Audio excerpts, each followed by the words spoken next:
we're going to extend a previous solution for doubles and use strings. So let's go ahead and add a string. This is the library that we need here. And we're going to go ahead and start here from the main method. This is exactly what we saw earlier. So we'll have a list of string here. It's going to be our values. We're going to have a standard string value here as well.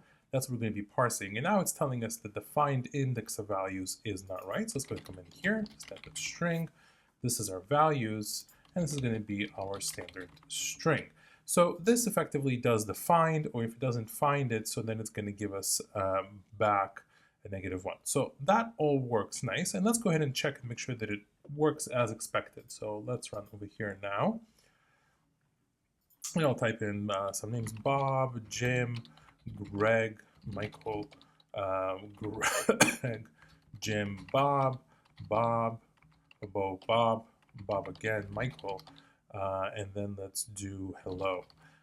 And so let's go ahead and do this, and now we can get count. So there are 4 Bobs, 2 Jims, 2 Gregs, 2 Michaels, 1 Bo, and 1 hello. So this looks like it's working.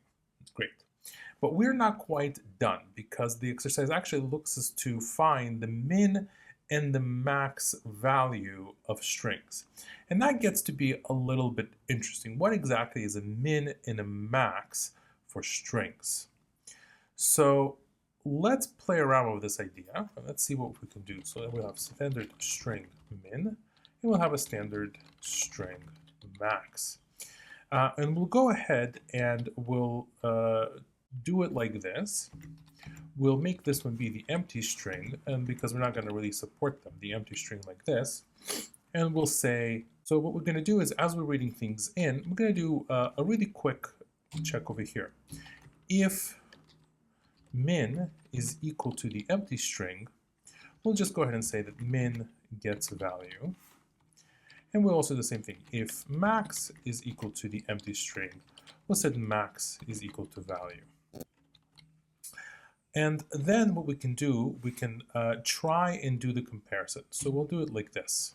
So we can actually go ahead and keep doing it in here. So we'll do these tests here. It's a little bit longer while block than I would like, but that's okay. Let's go ahead and do this. So if if value is less than min, then we'll say that min gets value. And the other one is, if value is greater than max, then max gets value. It's a little bit interesting to be able to compare them, but it turns out that we can. So let's go ahead and do one more thing. Let's see what happens here. This is a little bit of an interesting thing to have min in max strings. So let's go ahead and repeat our exercise. So we'll start with Michael, George, Greg, Jim, car, hello, Michael, Jim, Greg, and encyclopedia. And let's see what we get.